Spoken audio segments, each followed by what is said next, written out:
Abra sua Bíblia comigo, por favor, no livro de Atos, capítulo 2, do versículo de 42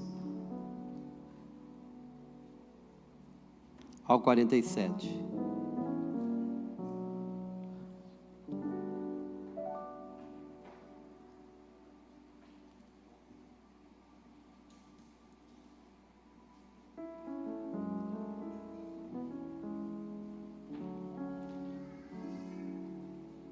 Livro de Atos, capítulo 2, do versículo 42 ao 47.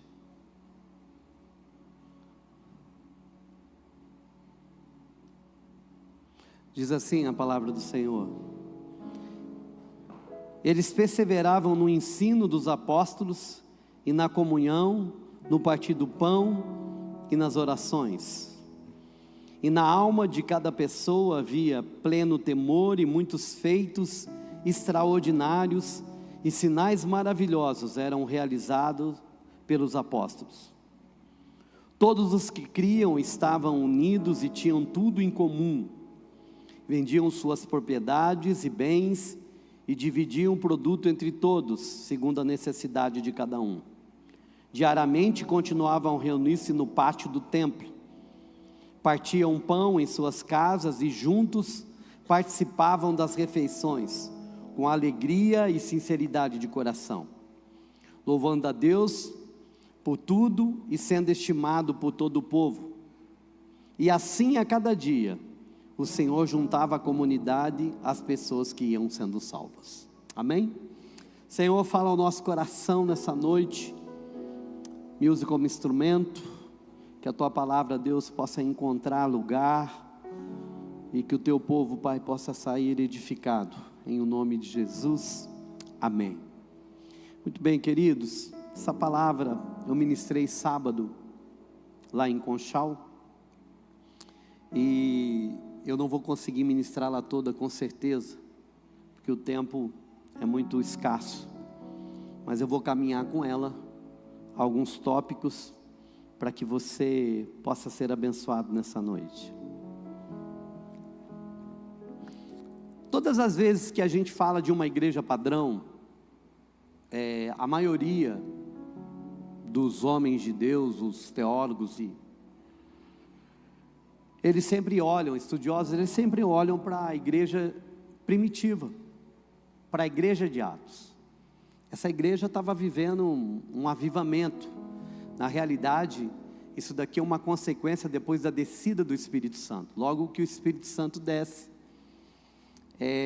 eles criam uma dinâmica de vida, por conta de muitas pessoas se convertendo. Só no primeiro sermão foi 3.000 almas, depois mais 5.000, e então o povo cria uma dinâmica de vida. E todas as vezes que a gente fala de igreja padrão, né, a gente sempre olha lá para essa igreja, a igreja de Atos. E eu gostaria de ressaltar aqui nessa noite algumas características que uma igreja precisa de ter. Eu coloquei um tema nessa mensagem de a igreja que a cidade precisa. Repete comigo: a igreja que a cidade precisa. Você perceba que é a igreja que a cidade precisa, não a igreja que a cidade tem. Porque a cidade tem um monte de igreja. Mas eu quero, à luz desse texto, mostrar e também pedir, e juntos descobrimos que qual é a igreja que a cidade precisa, segundo as Escrituras. Como que essa igreja se comporta? O que ela faz? Como que a gente vive em comunidade, em igreja? Porque eu acredito que hoje uma das maiores crises que nós temos é a identidade da igreja. Parece que a igreja cristã, ela perdeu a identidade, né? Há muito tempo atrás, a igreja era conhecida por causa do seu padrão de conduta. a forma como a igreja reagia às circunstâncias, às demandas da vida, e até no vestuário, era separado, né? Não estou defendendo aqui nada de roupa larga, comprida, não, nada disso, mas era bem, conseguia se distinguir, né? Alguns anos atrás, as empresas conseguiam distinguir os funcionários, porque os cristãos não trabalhavam de domingo. Nenhum cristão trabalhava domingo, porque entendia que o domingo, e é um princípio que deve ser guardado. Então, as pessoas, os empresários, eles contratavam os cristãos, mas sabiam que no domingo eles não trabalhavam, porque eles se posicionavam, não, no domingo, e era assim, é o dia do Senhor. Hoje, nem sendo o dia do Senhor e nem trabalhando, o povo não vem, mas naquela época eles deixavam de trabalhar, para poder estar na casa do Senhor. Então, a igreja se distinguia por como ela vivia, como ela se comportava. Hoje nós não encontramos diferença nenhuma, e nós vamos encontrar algumas coisas aqui para a gente pensar junto e aprender junto. A palavra do Senhor diz assim, e essa igreja, diz o texto, eles perseveravam. Repete comigo a palavra perseverar. A palavra perseverar ou perseverança, eu vou falar aqui, irmão, do sentido da palavra no original grego, por conta do significado profundo que ela tem. É uma palavra grega que a gente vai falar, ela é proskarteneus, que significa não uma dedicação casual ou um hobby de fim de semana. Esse verbo aqui, quando diz e eles perseveravam, o verbo, ele está conjugado no particípio presente e combinado com o imperfeito do verbo ser, que significa uma indicação contínua, intensa, habitual. Era uma dedicação firme, um compromisso inegociável, que definia o estilo de vida daquela comunidade. Então, não era só constância, não era só vir, era muito mais do que isso. E perceba que aqui o termo perseverança não é algo casual. O que é casual? Aconteceu, se der certo. Ou um hobby. Eu gosto. Não. Era algo ativo. Era algo intencional. Era algo que fazia parte daquilo que a comunidade era. Era uma postura inegociável.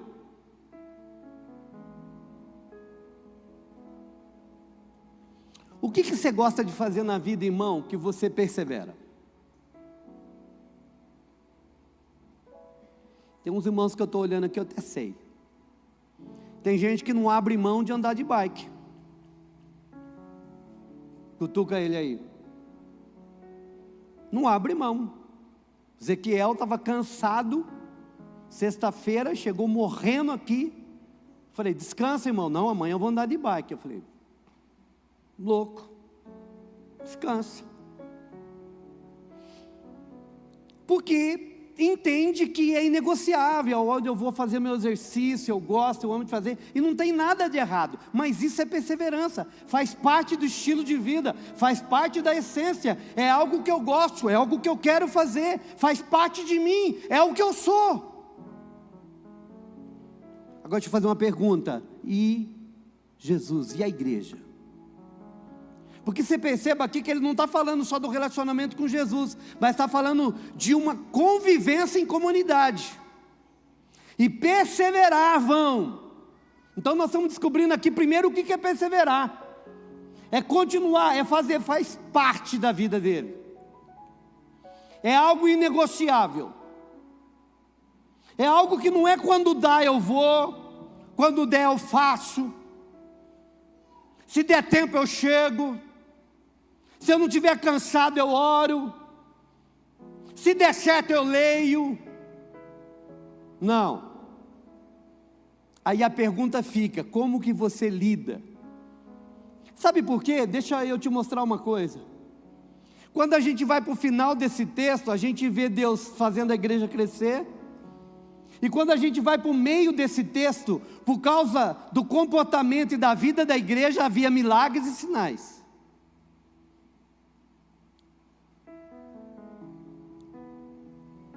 Você vê um crescimento, e você só não vê crescimento, você vê o poder de Deus manifestando.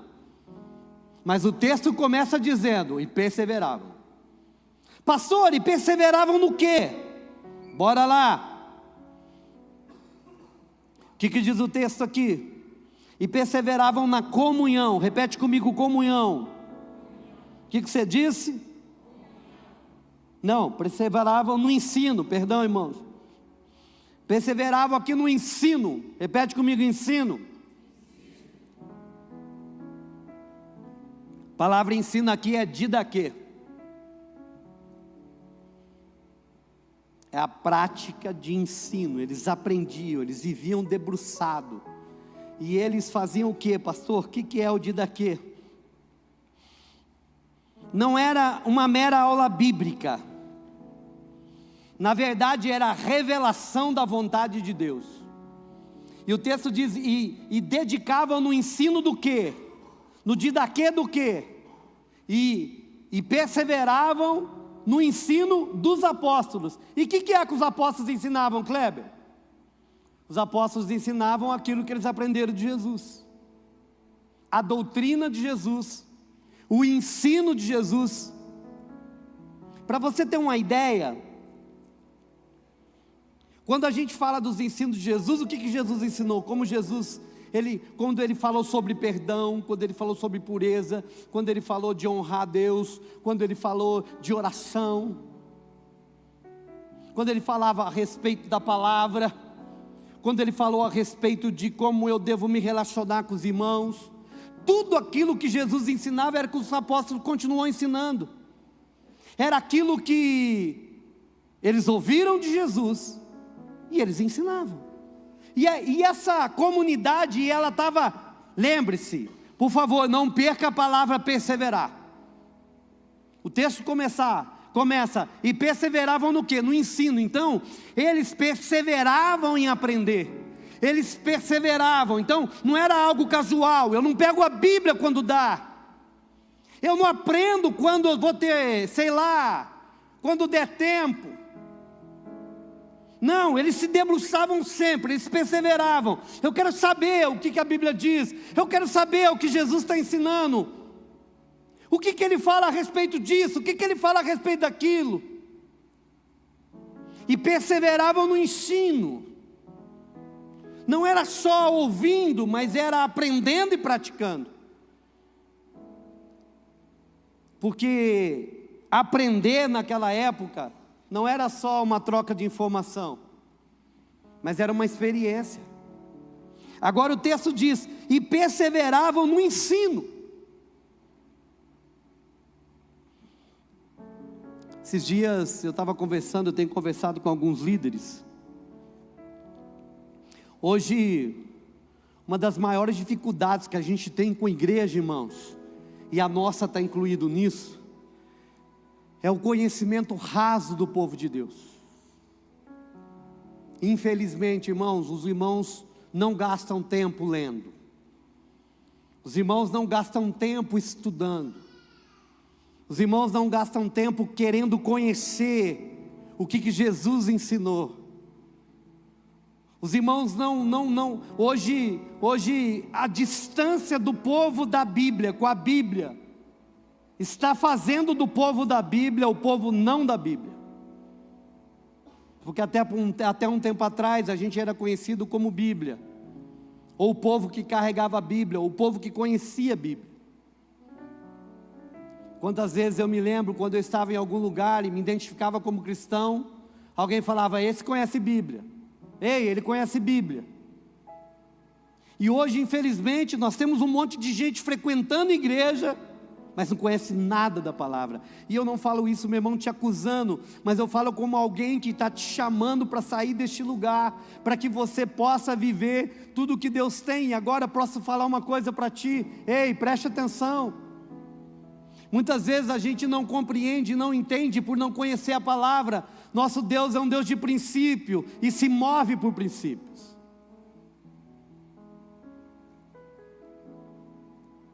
Hoje eu estava conversando com o pastor Nato.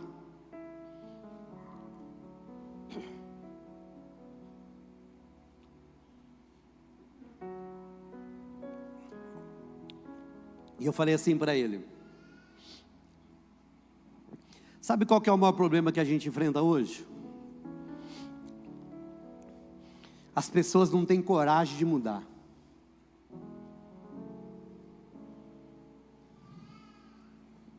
Você sabe que tem algo que tem que ser mudado na sua vida, que você precisa de enfrentar isso com coragem, com intrepidez, mas as pessoas não têm coragem de mudar.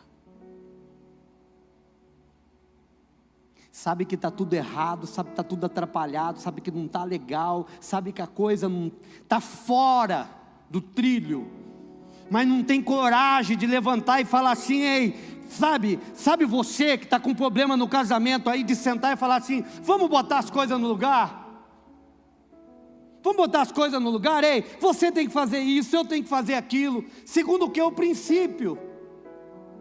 Aí as pessoas acham que as coisas vão resolver, ou elas vão sarar, ou elas vão se arrumar, elas vão se ajeitar na caminhada. Não ajeita na caminhada. Irmão, pode caminhar quantos 1000 quilômetros for, não ajeita na caminhada. Na caminhada só envelhece e gasta. Quando resolve, meu irmão, é quando a gente olha de frente e fala assim: ó, isso é isso segundo a Bíblia, e isso é isso segundo a Bíblia. Ou eu me entro nesse lugar, ou eu abraço isso, ou eu não abraço. Porque é interessante que a Bíblia, Jesus não obriga ninguém a fazer nada. Mas quando ele diz a respeito de andar com ele, ele diz assim: anda direito, anda inteiro. Anda inteiro, anda de verdade. Nosso Deus é um Deus de princípio, irmãos. E Ele se move através de princípios. É igual a história da moça que vai arrumar um namorado tudo torto. Ah, mas ele é bonitinho, pastor. Mas bebe, fuma, totalmente fora dos princípios. Ah, eu vou começar a namorar e Deus vai salvar ele. Não existe namoro missionário, irmã. Não existe isso. É risco de vida. Ah, pastor, mas os da igreja também não estão valendo muito. É verdade, tem uns da igreja que está esquisito. Mas vamos orar para eles se converter. Porque o fato de frequentar a igreja não faz da pessoa um cristão, não é mesmo, irmãos? Sim ou não? Como frequentar uma garagem não faz de você um carro, né? Da mesma coisa, frequentar a igreja não faz ninguém cristão. Pastor, o que me faz cristão? E perseveravam na doutrina. Os pentecostais que falam assim: eu sou uma igreja de doutrina. Minha igreja é igreja de doutrina. Não, não é isso daí não. Não é nada legalista, meu irmão. É na doutrina dos apóstolos, o ensino dos apóstolos, o que os apóstolos ensinavam. Os apóstolos ensinavam aquilo que Jesus ensinou. Ensinou como amar o próximo, ensinou como perdoar, ensinou tudo. Ensinou como lidar com dinheiro, ensinou tudo. E perseveravam. Por favor, e perseveravam não é nada casual, não é um hobby, não é quando dá, não é quando dá tempo. É algo que faz parte da minha vida, é inegociável. Você está vivendo isso? Como comunidade do Senhor? Bora para frente? Está aqui comigo, irmão? E perseveravam no ensino dos apóstolos e na comunhão. Repete comigo, comunhão. O que você falou? A palavra aqui é koinonia.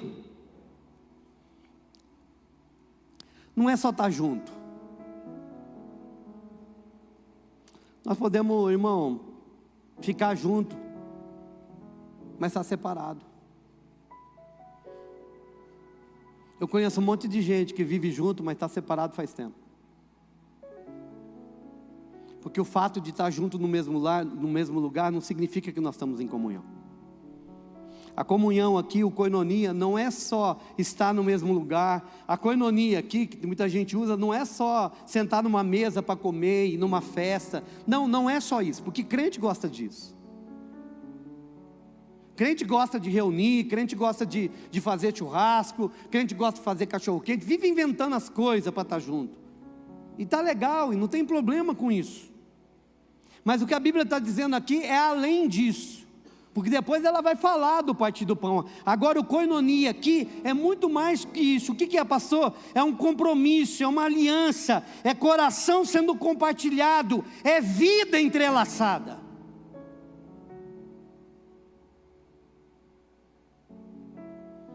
Não perca a palavra, perseveravam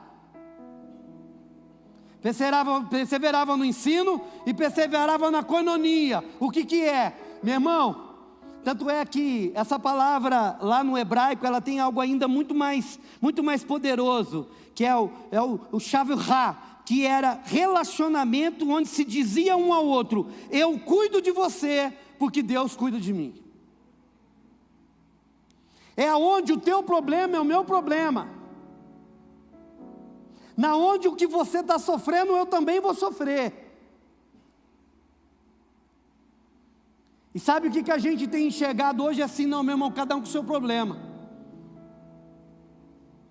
Cada um com a sua dificuldade.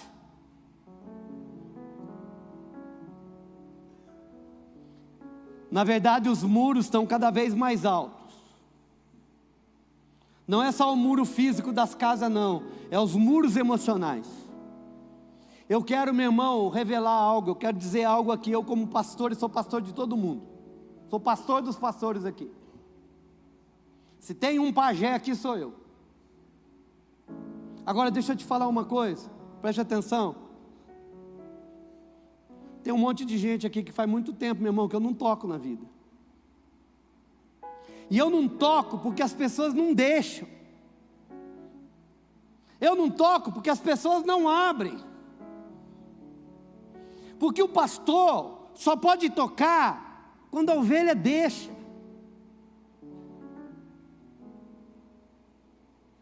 Eu acho engraçado não é, a palavra não é engraçado. Eu acho estranho quando alguém vem conversar comigo e ela vai contar o que ela já passou, pastor, porque eu estava passando por isso, e passando por dificuldade, e eu passei aquilo, e eu passei aquilo outro, e foi muito difícil. Aí eu falei, meu Deus, mas por que você não avisou, pelo menos para a gente orar, para a gente tentar ajudar? Não, eu preferi não falar. Então isso é não koinonia. Sabe por quê, meu irmão? Porque muitas vezes a gente não quer abrir a nossa vulnerabilidade. Eu concordo com você. Muitas vezes a gente abre para pessoas erradas, muitas vezes a gente sai ferido quando faz. Mas deixa eu te falar, o fato de muitas vezes as coisas saírem do jeito que não tem que sair, não pode perder o princípio do que a Bíblia ensina. Que o koinonia, meu irmão, é você cuida de mim. O koinonia é um relacionamento, é uma aliança, é um comprometimento entre pessoas, muito mais do que estar junto no lugar. É vidas entrelaçadas. Alô? E perseveravam na koinonia. Sábado aconteceu algo muito bonito lá em Conchal.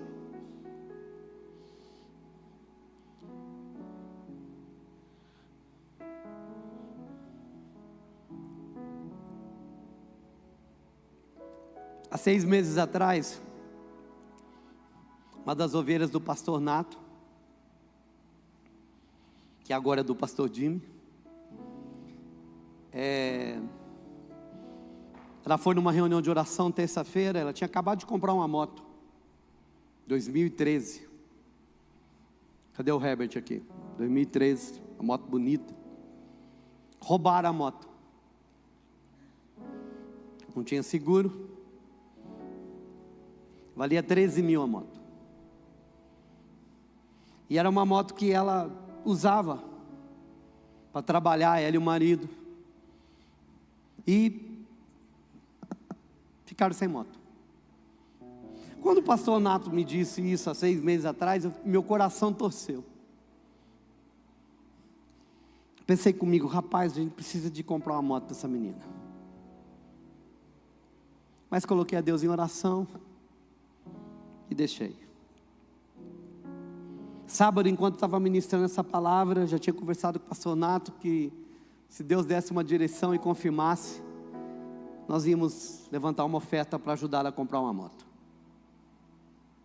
E aí eu senti do Espírito um momento, e a ideia minha era que eu ia dar uma oferta, para depois uma oferta pessoal, para depois a gente fazer com que a igreja toda participasse. Essa moça continuou firme na igreja, o pastor Nato ficou até com muito medo dela balancear, né? Mas ela ficou firme. Ela estava na igreja e eu perguntei, e aí irmã, está pagando a moto ainda? Ela falou, pastor, acabei de pagar a moto esse mês. Eu falei, ótimo, Deus vai te dar uma hoje então. Aí fiz isso, e de repente, a hora que eu falei, eu dou essa oferta, de repente levantou um irmão, eu dou isso, eu dou aquilo, eu dou. E em 5 minutos, nós levantamos 14 mil reais na igreja. A moça começou a chorar, ela, o marido, mas em 5 minutos, não precisou nem, os irmãos fominhos, não deixou nem a igreja participar. Um levanta daqui, outro levanta dali, outro levanta. Quando Deus catou, eu falei, é 13 da moto e 1.000 de lambuja para o diabo ficar com vergonha. Agora preste atenção, como que Deus faz? No outro dia de manhã eu encontrei essa moça, ela estava muito grata. Ela chegou para mim e falou, pastor, eu tenho que falar algo para o senhor. Agradeceu, né? Ela falou, sabe ontem chegou um irmãozinho, presta atenção, irmão. Chegou um irmãozinho e me deu uma oferta de 70 reais. E falou assim para mim, pastor, bispo, esses 70 reais é para você encher o tanque da moto. Agora preste atenção. Aí eu falei, porque eu vi que ela não parou. Sabe por quê, pastor? Porque no dia que roubaram, eu tinha passado e tinha enchido o tanque da moto. Deus deu com o tanque cheio. Pastor, por que você está contando isso? Porque é isso.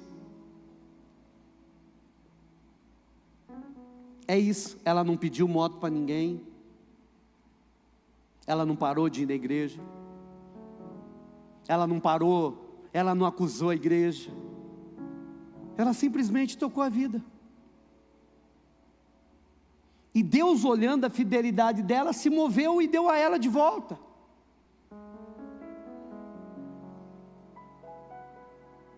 Eu não estou dizendo aqui, meu irmão, que todo carro que roubar nós vamos dar outro, calma.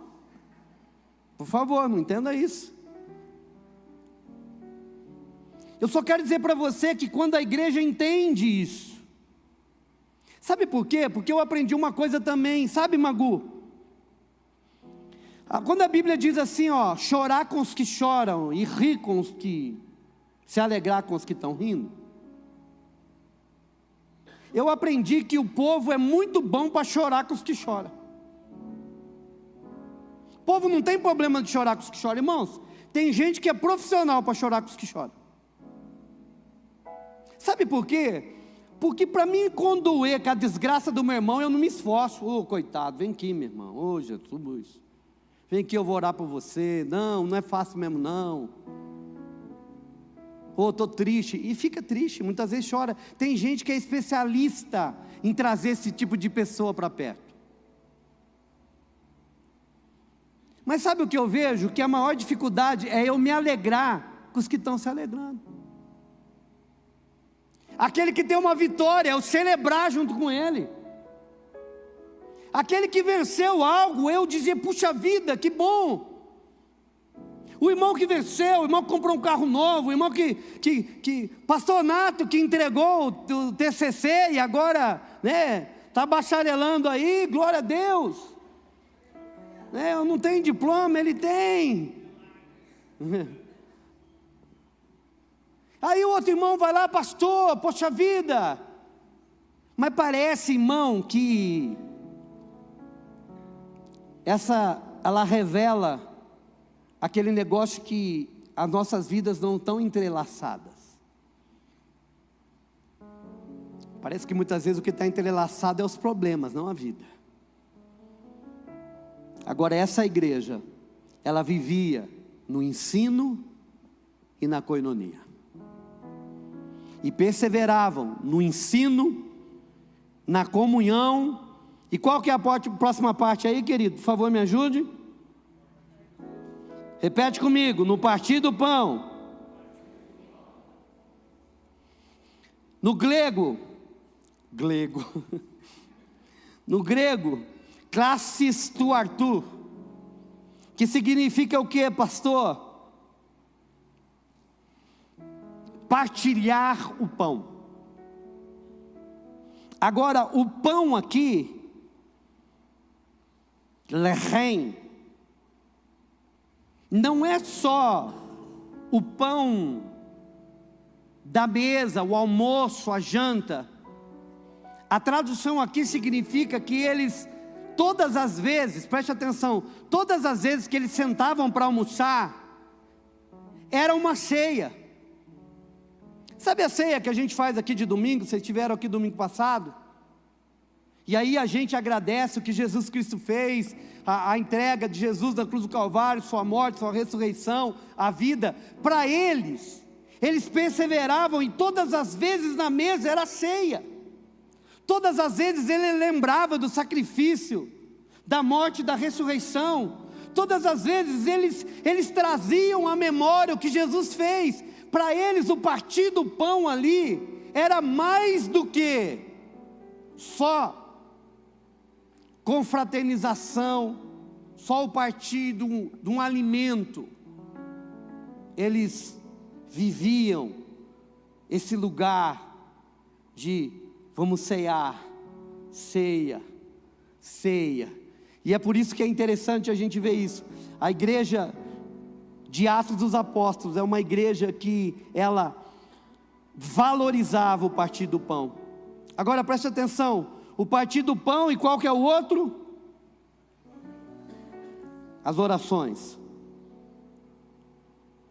Irmão, nós já gastamos tempo aqui fazendo séries a respeito de oração.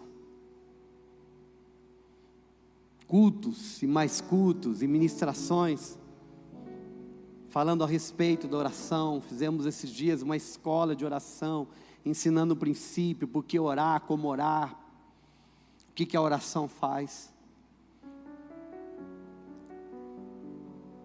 E o que a igreja precisa de fazer é orar. E perseveravam na oração. Deixa eu fazer uma perguntinha para você, querido. Como é que está a tua vida de oração?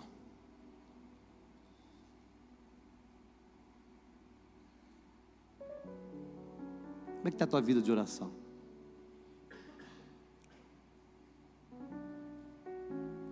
Sabe, irmãos, a gente quer muitas mudanças nas nossas vidas, mas deixa eu te falar uma coisa que eu aprendi. Presta atenção. Uma coisa que eu aprendi: ninguém muda ninguém. Marido não muda esposa, esposa não muda marido. 25 anos de ministério, eu vou te dizer isso com propriedade. Marido não muda esposa, esposa não muda marido, pai não muda filho, filho não muda pai, Irmão não muda irmão. Ninguém muda, ninguém tem capacidade nenhuma de mudar nada. Na verdade, você não consegue mudar nem você mesmo. Quantas coisas que tem dentro de você que você queria mudar? Comportamento, vícios, sentimentos. Quantas coisas você fala, pô, isso me prejudica. Ei, escute, preste atenção no que eu vou lhe dizer. Só oração. Pastor, qual que é a receita para uma transformação, seja ela qual for? Oração. É a quantidade de tempo que eu busco em Deus. É o quanto eu confio. Eu sempre digo isso, meu irmão. De repente você quer uma pessoa salva na sua casa. Você quer um marido salvo que não é, você quer a esposa salva que não é, você quer o filho, você quer o parente, sei lá quem que você quer salvo. Para de falar de Deus para ele e para ela. E fala dela para Deus. Para de falar de Deus para a pessoa. E fala para Deus da pessoa. Sabe, irmã, a disposição que você tem de ficar batendo. Entra dentro do quarto e dobra o joelho e fica lá com Jesus. Fala com Ele. Essa igreja, lembra, não pode perder o perseverante.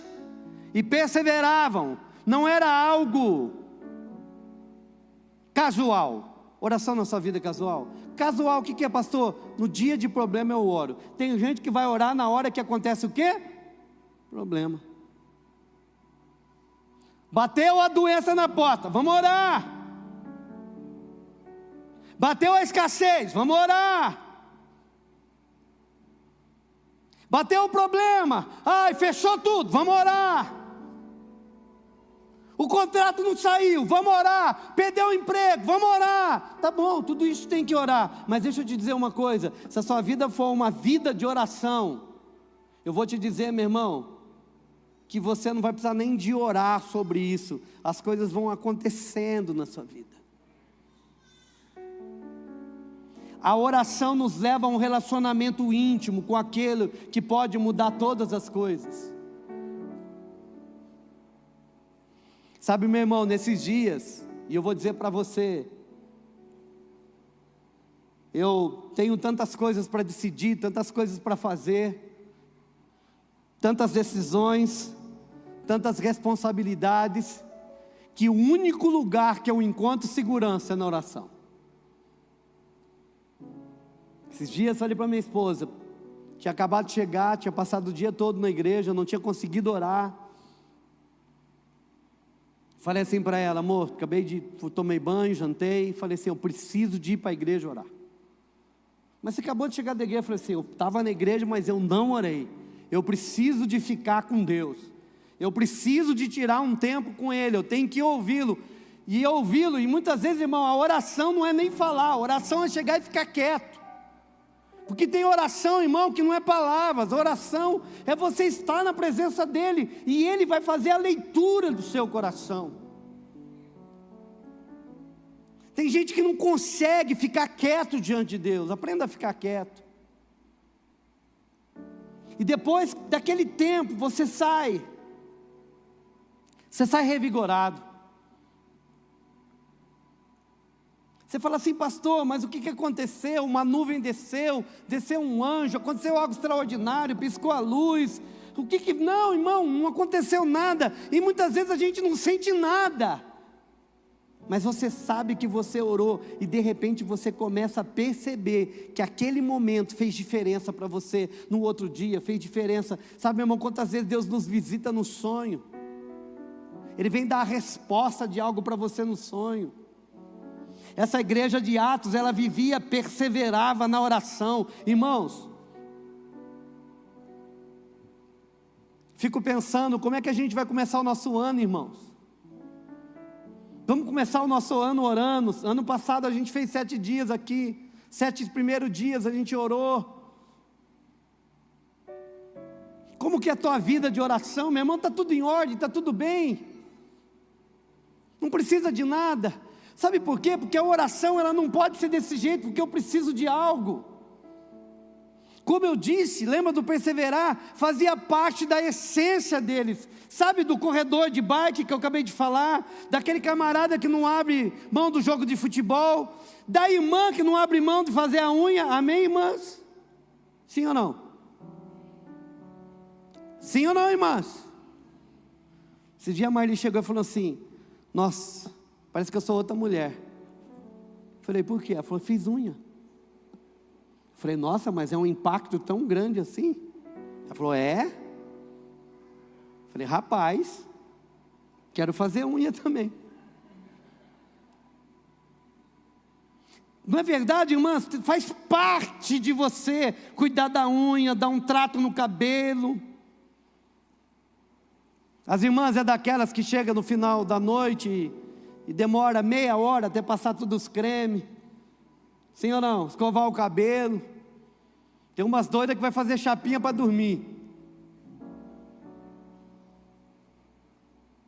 Faz parte de você. O que eu estou dizendo aqui é se perseverar. Perseverar no ensino, perseverar na coinonia, perseverar no partir do pão, na ceia, e perseverar nas orações. É a oração fazer parte da tua vida, querido. Não é algo casual, não é um hobby, não é algo quando eu preciso, como se precisasse de correr para o médico. Sabe, irmãos, não tem problema nenhum você correr e pedir oração para o sacerdote, nós estamos aqui para fazer isso. Agora deixa eu te falar, a sua vida com Deus é pedir oração para alguém? E por favor, eu não estou dizendo que você não precisa de pedir oração, tem hora que eu peço oração. A Bíblia diz que nós devemos orar uns pelos outros. Mas isso não exime a minha responsabilidade de orar. A minha responsabilidade de buscar. Sabe, irmãos, talvez essa palavra, ela seja um pouco difícil de ouvir. Mas se você entender e começar a colocar em prática, se você olhar para dentro de você e dizer assim, puxa vida, ou eu sou ou eu não sou? O que eu sou? Não sou um crente, mas é mesmo.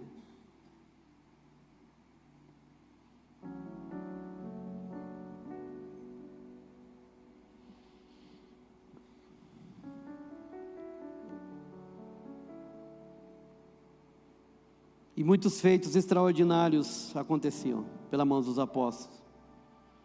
Todos os que criam estavam unidos e tinham tudo em comum. Eu vou pular essa parte. Vendiam suas propriedades e bens e dividiam o produto entre todos, que é o que eu falei para você que deve ser feito quando o teu problema é o meu problema. Versículo 46, diariamente continuavam a reunir-se no pátio do templo, e partiam o pão de casa em casa. Ei, olha para mim, eu vou aplicar isso e vou te mandar embora. E viviam no templo e de casa em casa.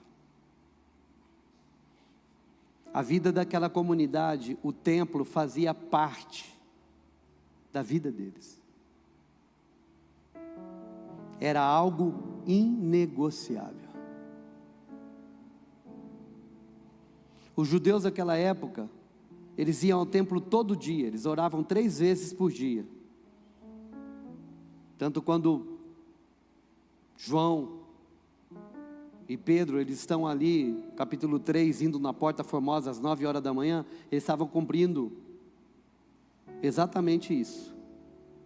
Eles iam 3 vezes por dia orar. Aquela comunidade é uma comunidade que ela se reunia no templo, mas ela se reunia de casa em casa. Você sabe por que tem faltado tanto poder na minha vida e na sua vida? Você sabe por que tem faltado tanto poder na nossa comunidade? Porque tem faltado tantas coisas, a gente sonha com tantas coisas para acontecer, e muitas vezes a gente não tem experimentado. Porque a gente precisa de começar a praticar aquilo que a Bíblia diz que devia ser, que era praticado. Tudo que está escrito na Bíblia, meu irmão, é para ensino nosso. E o aprender não é só uma troca de informação, é a informação se tornar prática. Porque informação sem prática não gera transformação. Não existe isso. Agora preste atenção. E eles estavam no templo todos os dias.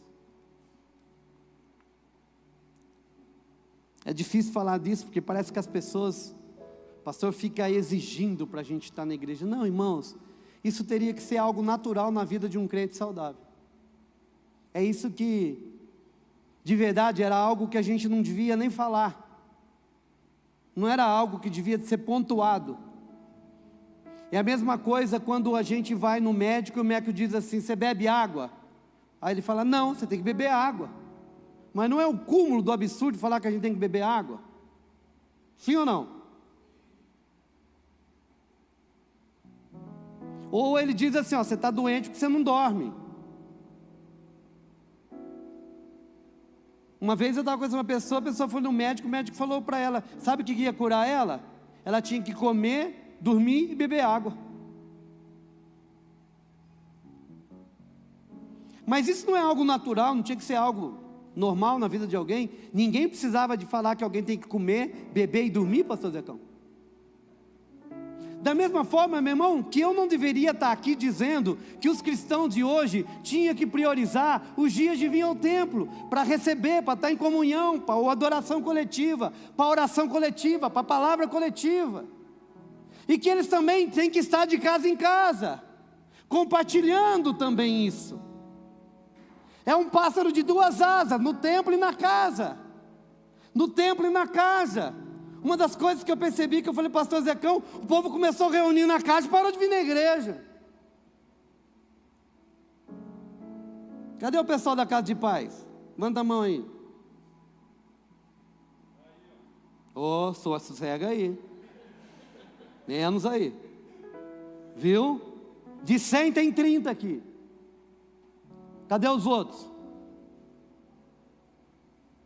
Presta atenção.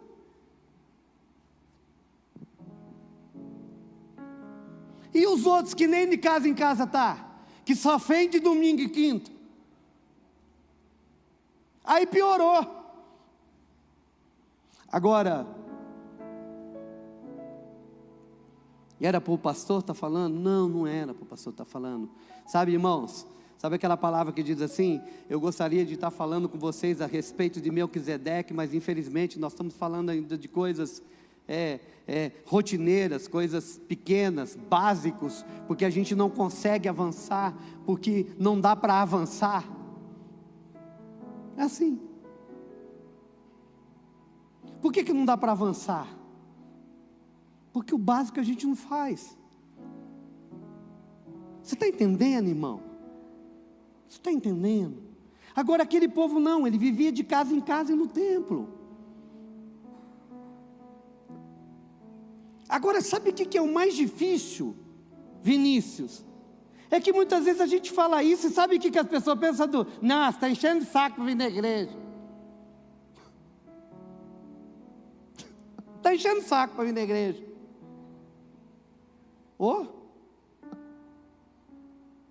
Mas não foi você que escolheu? Não é você que se denomina um cristão? Não é você que batizou, não é você que fez a escola, não é você que falou que vai ser membro, não é você que decidiu, não é você, ou alguém te colocou um revólver na cabeça? Ah, pastor, mas eu não sou perseverante. É verdade. É casual, é um hobby, é quando dá. Não, então está certo. Mas aí não é o princípio bíblico. Da igreja que a cidade precisa, não é a igreja que a cidade tem. Porque um dia o pastor Ezequiel falou a verdade, ele cunhou, não sei quem disse isso, mas ele falou aqui, que o país lamenta a igreja que tem. A cidade lamenta a igreja que tem. Agora, qual é a igreja que a cidade precisa? A igreja que a cidade precisa é uma igreja que é perseverante na palavra, é uma igreja que é perseverante na oração, é uma igreja que é perseverante no partir do pão, é uma igreja que é perseverante na coinonia, é uma igreja que é perseverante na ceia, é uma igreja que é perseverante em... Ela está todos os dias, ela é ativa. Isso é o que eu estou dizendo, irmão, é o texto. É o texto que está dizendo.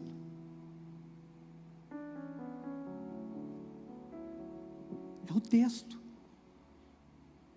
Agora o que nós precisamos? De à luz de tudo isso, o que eu vou fazer daqui para frente?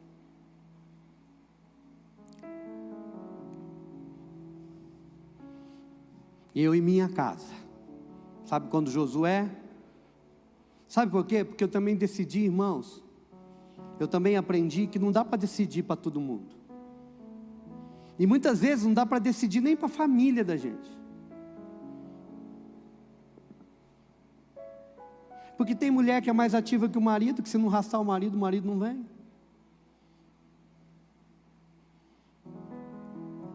E tem marido que se não arrastar a mulher não vem.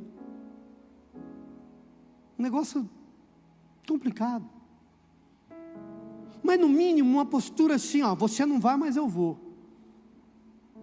Sabe, eu e minha casa serviremos ao Senhor. Eu e minha casa vamos levar Deus a sério. Eu e minha casa vamos fazer as coisas que tem que ser feitas. Sabe por quê, irmão? Porque a vida com Deus, deixa eu te falar uma coisa, e preste atenção, ela começa numa prática de obediência, para depois se tornar um relacionamento.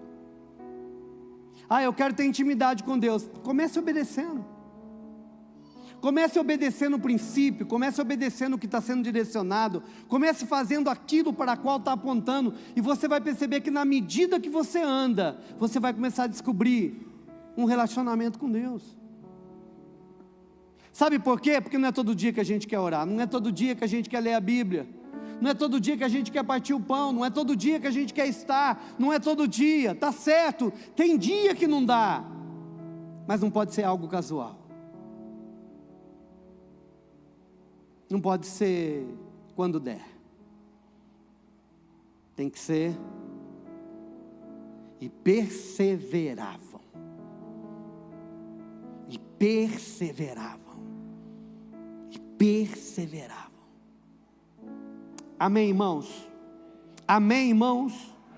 Muito bem, querido, fica de pé, por favor. Quero orar com você, te despedir. Você ir abençoado para casa. Fecha teus olhos, vamos orar. Eu vou te dar 2 minutinhos. Se você quiser fazer uma oração, você e Deus aí, e depois eu oro para te despedir.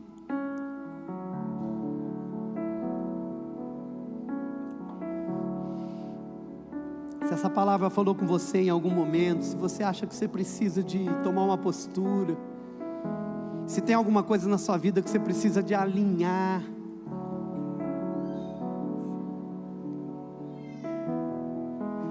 fala com Deus agora. Fala, Deus, me ajuda a perseverar naquilo que eu não estou fazendo, não estou conseguindo. Senhor, tem misericórdia. Pede para Deus te dar coragem para mudar a sua vida, irmão. Coragem para enfrentar o que tem que ser enfrentado. Coragem para se levantar e dizer: eu vou viver, eu vou experimentar.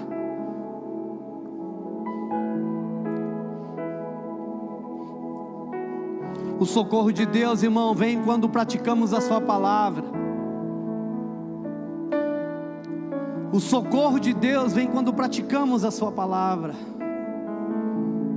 O socorro de Deus vem quando nos posicionamos. O socorro de Deus é quando confiamos no que Ele diz. e o que Ele diz está registrado na Sua palavra.